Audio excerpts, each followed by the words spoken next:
मोची का जादुई जूता। दौलतपुर गांव में एक मोची रहता था। उसका नाम रामू था। वह बहुत ही गरीब था। गांव के लोगों के जूते सिलकर बड़ी मुश्किल से अपना गुजारा कर पाता था। गांव के सभी लोग उसी से अपने जूते सिलवाते थे। एक दिन वह जूते सिल रहा था, तभी उसका दोस्त घनश्याम वहां आया। उसने रामू से कहा, रामू, तुम इस गांव में कब तक जूते सिलते रहोगे? इससे तो तुम अपना पेट भी नहीं भर सकते। तुम एक काम करो, तुम शहर चले जाओ। शहर में तुम्हें इस काम के बहुत अच्छे पैसे मिलेंगे, जिससे तुम एक खुशहाल जिंदगी जी पाओगे। रामू कहता है, शहर कैसे जाऊं? मेरे पास तो 4 पैसे भी नहीं हैं, और वहां जाने के लिए तो पैसों की जरूरत पड़ेगी। ना ही अच्छे कपड़े और ना ही अच्छे पहनने के लिए जूते चप्पल। कैसे जाऊं मैं शहर? रामू उदास चेहरा लेकर घर वापस आता है और भगवान के सामने हाथ जोड़कर कहता है, हे प्रभु, मैंने कौन सा पाप किया है जो मुझे इतनी गरीबी और लाचारी देखनी पड़ रही है? आखिर कब तक मैं यूं गरीबी झेलता रहूंगा? रामू भगवान से वार्तालाप कर ही रहा था कि सामने सड़क से एक फेरी वाला गुजरा। फेरी वाले की गाड़ी से 2 लाल रंग के जूते गिर गए। रामू ने जब यह सब देखा तो उसने तुरंत फेरी वाले को आवाज लगाई। फेरी वाले ने अपनी गाड़ी रोकी और पीछे मुड़कर देखा। उसने देखा कि 2 लाल रंग के जूते उसकी गाड़ी से गिर गए हैं। जूते बहुत पुराने थे, इसलिए उसने जाने दिया और अपनी गाड़ी लेकर आगे बढ़ गया। फिर रामू ने उन दोनों जूतों को उठाया। रामू को उन जूतों का कलर बहुत पसंद आया।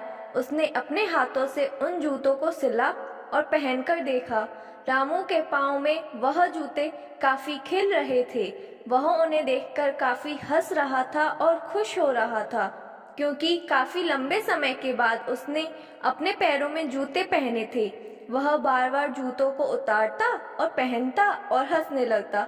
जूतों को पहनकर वो इतना खुश था कि वह अपने ख्वाबों में खो जाता है और एक शहर में घूमने लगता है। उनके पाँव में वही जूते हैं और वह खुशी खुशी एक समुद्र के किनारे टहल रहा है। अचानक से दयाराम सेठ आता है और रामू को झकझोरते हुए कहता है, ए रामू, पिछली बार तूने जूते सही नहीं किए। अगर इस बार भी ऐसा हुआ तो मैं तुझे एक भी पैसा नहीं दूंगा। रामू यह सुनकर तुरंत ख्वाबों से बाहर आता है और दयाराम सेठ के जूते सिलने लगता है। कुछ देर बाद उन जूतों को दोबारा से पहनता है और पहाड़ों पर घूमने की इच्छा जताता है। जैसे ही वह कहता है कि मैं पहाड़ों पर घूमना जाना चाहता हूँ, वह तुरंत गायब होकर पहाड़ों की चोटी पर पहुँच जाता है। यह देखकर रामू आश्चर्यचकित हो जाता है कि यह सब कैसे हुआ। चट्टान बहुत ऊंची थी, तो डर के मारे रामू के मुंह से निकल गया, मैं घर जाना चाहता हूँ। रामू तुरंत वहां से गायब हो गया और घर पर वापस आ गया। अब रामू को इन जूतों पर शक हुआ। उसने उन जूतों को उतारा और फिर कहा, मैं पहाड़ों पर जाना चाहता हूँ। लेकिन इस बार कुछ भी नहीं हुआ। उसने फिर उन जूतों को पहना और फिर कहा, मैं पहाड़ों पर जाना चाहता हूँ। इस बार रामू फिर से पहाड़ों के बीच पहुँच गया। अब उसे यकीन हो गया कि यह सब इन जादुई जूतों से ही हो रहा है। इस बार रामू ने समुद्र में जाने की जिद की तो वह तुरंत समुद्र पर पहुँच गया। उसने समुद्र के पानी में डुबकी लगाई और थोड़ी देर बाद बाहर आया। फिर उसने जादुई जूतों से जंगल में बाघ देखने की जिद की। वह तुरंत एक घने जंगल में पहुंच गया, जहां एक बाघ टहल रहा था। बाघ ने जैसे ही रामू को देखा, वैसे ही उसने रामू के ऊपर हमला कर दिया। लेकिन अच्छा हुआ कि वह वहां से अदृश्य हो गया और घर आ गया। इस बार उसे समझ आ गया कि दोबारा से ऐसी कोई गलती नहीं करूंगा। इतने में एक डॉक्टर रामू के पास से गुजरा।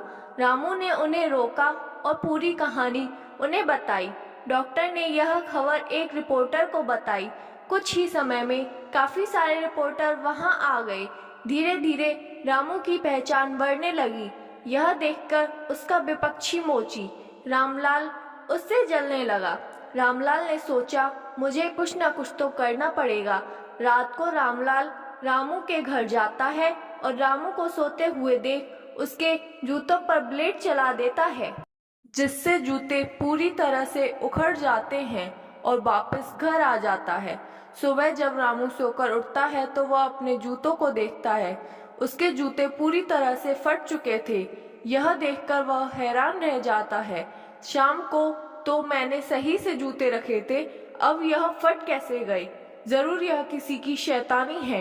रामू उठता है और दोबारा से उन जूतों को सिल लेता है। जूते दोबारा से पहले जैसे ही हो जाते हैं। अब वह जूते पहनकर घर से बाहर आता है। कुछ लोग भागते भागते रामलाल के घर की ओर जा रहे थे। लोगों को भागता हुआ देखकर रामू ने उनसे पूछा, क्या हुआ? तुम लोगों ने बताया कि रामलाल के घर में आग लगी है। चलो चलकर देखते हैं और उसे बचाते हैं। यह सुनकर रामू सीधा गायब होकर उसके घर पहुंचता है। रामलाल के घर में आग लगी हुई थी और उसका बेटा घर में फंसा हुआ था। रामलाल बाहर से आवाज लगा रहा था, बचाओ बचाओ, कोई तो बचाओ। यह सुनकर रामू के घर में जाता है और बच्चे को सुरक्षित ले आता है, लेकिन आग में घुसने के कारण उसके जूते जलने लगे थे। उसने तुरंत जूतों को उतार दिया और पूरी तरह से जल गए। जूतों को जलता हुआ देखकर रामू उदास होने लगा और कहने लगा, अब मैं क्या पहनूंगा? मेरे जादुई जूते। यह सब देखकर रामलाल कहता है, मुझे माफ करना रामू, मैंने ही रात को तुम्हारे जूतों पर ब्लेड मारा था, मुझे क्षमा कर दो। रामू कहता है, कोई बात नहीं रामलाल, इंसान के आगे इन जूतों की कोई कीमत नहीं है। यह कहते हुए वह अपने घर की ओर निकल पड़ता है। तो दोस्तों, आपको हमारी ये कहानी कैसी लगी कमेंट में ज़रूर बताएं। Thank you.